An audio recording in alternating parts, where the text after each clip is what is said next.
They thought she was an easy target. But before they could finish her, she gave them one last warning. My husband isn't just a billionaire. He's a ruthless monster. At the very start of the movie, we're introduced to a man named Arthur. Arthur is the CEO of PSM Pharmaceuticals, rich, powerful, and used to getting whatever he wants. But right now, the entire world is coming after him. His company recently launched a new drug, and that drug has killed 268 people. That's not a small number. That's a disaster. Lawsuits are piling up from every direction. The main accusation against Arthur is that he submitted a fake clinical report just to get his drug approved by the government, putting money above human lives. But here's the thing, when the Food Administration Department checked the reports, they didn't find anything wrong. So technically, Arthur is still in the clear. And he knows it. Arthur isn't losing any sleep over this. In fact, while the whole world is screaming for justice outside his door, Arthur is inside having a great time with his young girlfriend, Emily.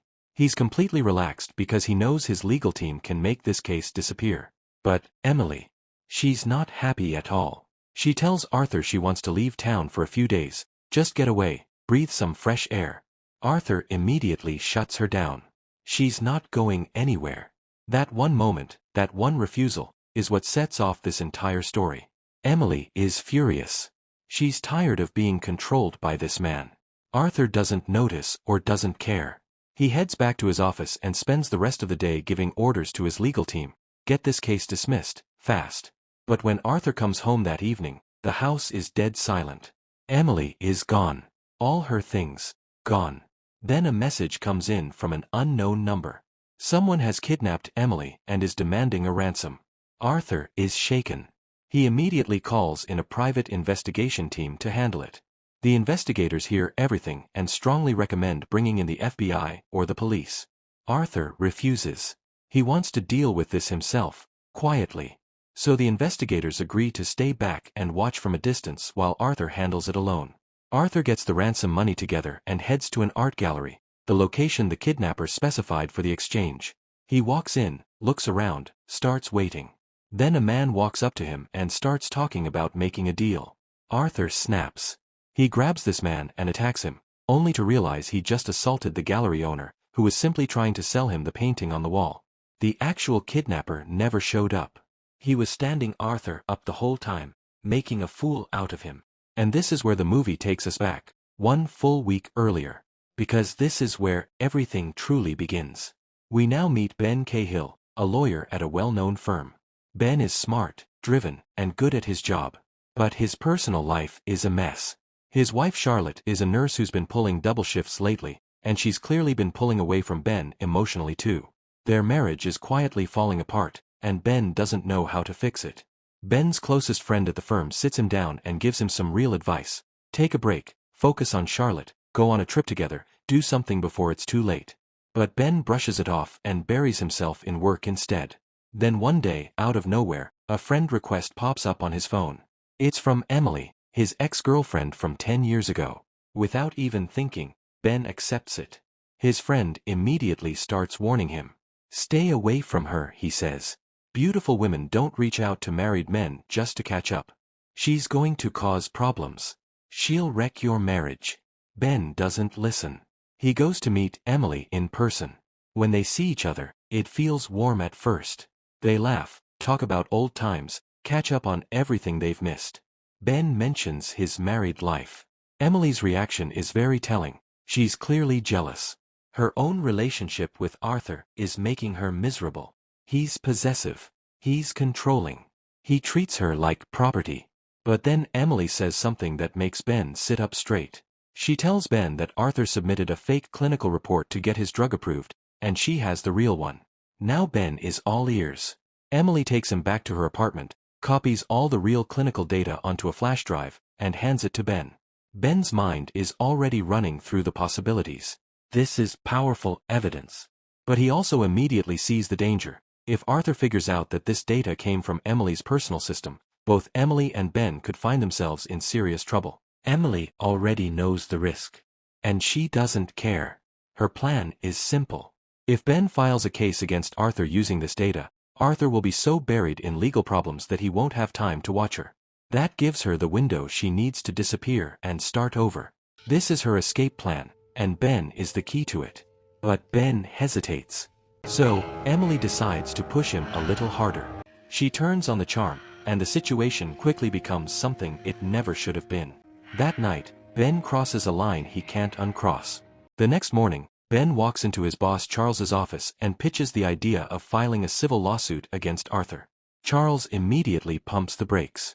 He tells Ben very clearly, Arthur is not the kind of man you want to go after. He has unlimited resources, an army of lawyers, and a long memory. Even if you win in court, he will come after your career, your reputation, your family. Ben listens patiently, and then reveals he has the real clinical report. That changes things. Charles's eyes light up. He gives Ben the green light to move forward.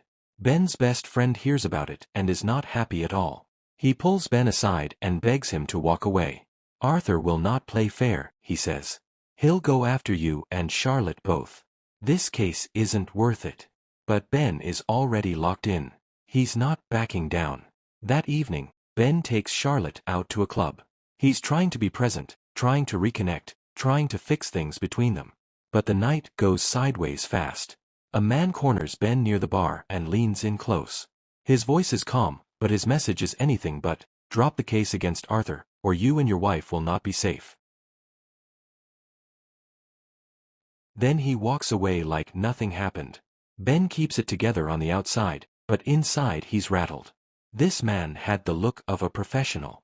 Someone hired to deliver a very specific warning. But Ben refuses to let fear make his decisions for him. He shakes it off and goes to find Charlotte. What he sees next stops him cold. Charlotte is standing there having a conversation with Emily. Ben reads the situation immediately. Emily is sending him a message loud and clear. I did my part. Now you do yours. Ben is now completely cornered. If he pushes forward with the case, Arthur is going to come after him.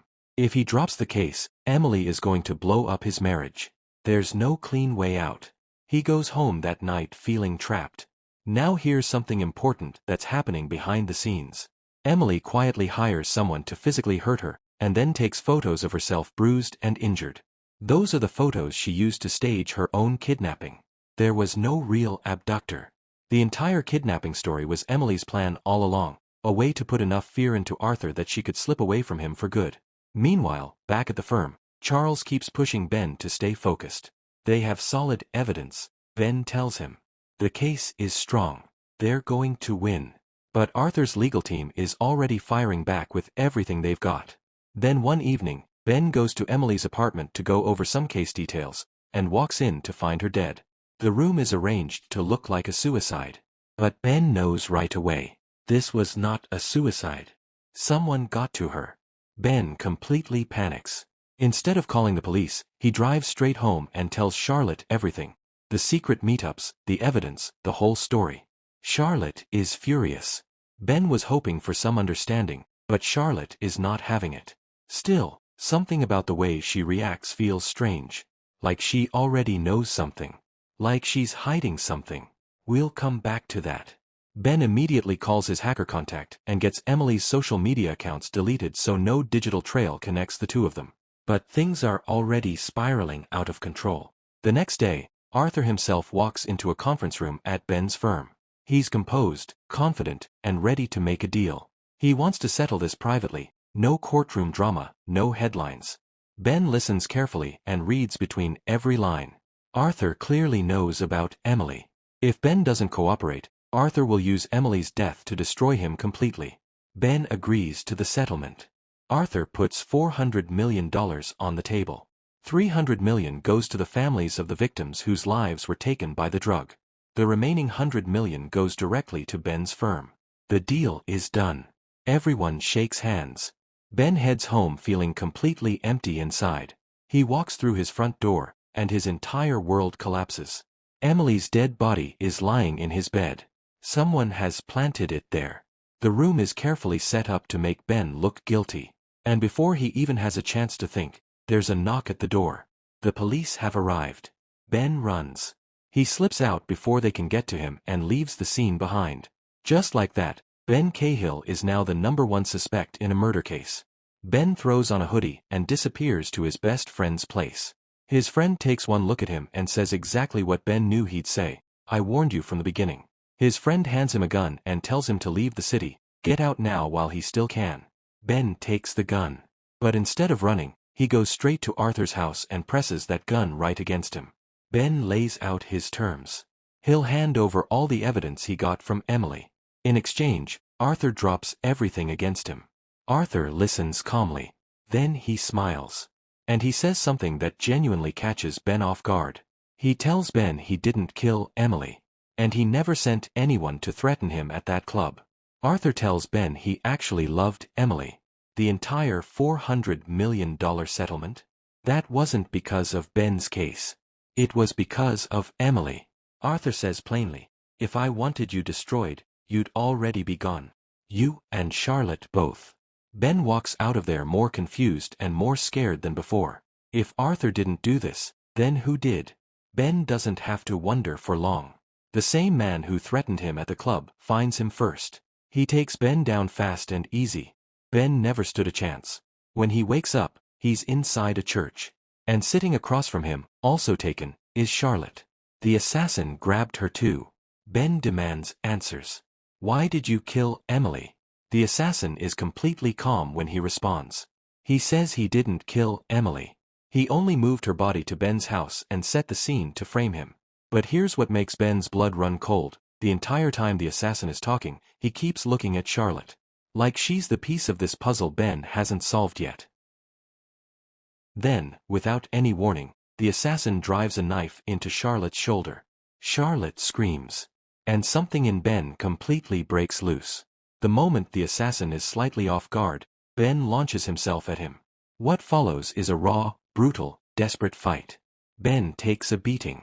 But somehow, he overpowers the assassin and finishes it. He grabs Charlotte and rushes her to the nearest hospital.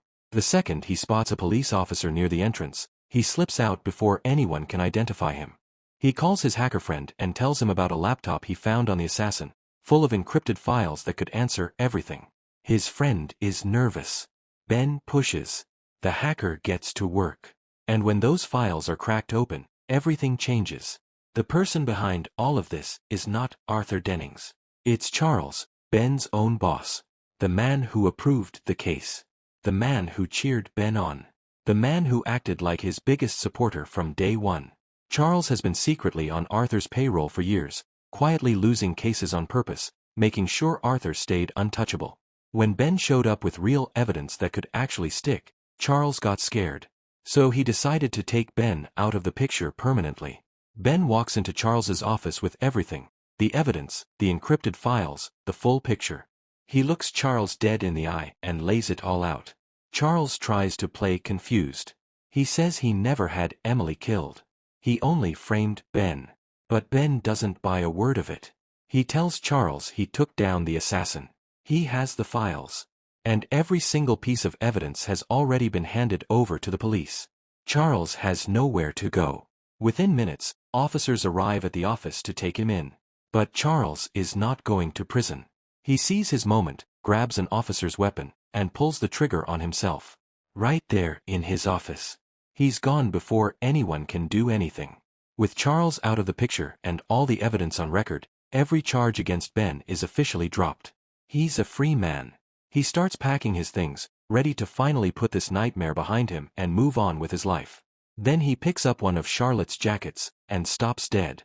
He recognizes the perfume on it. It's Emily's scent.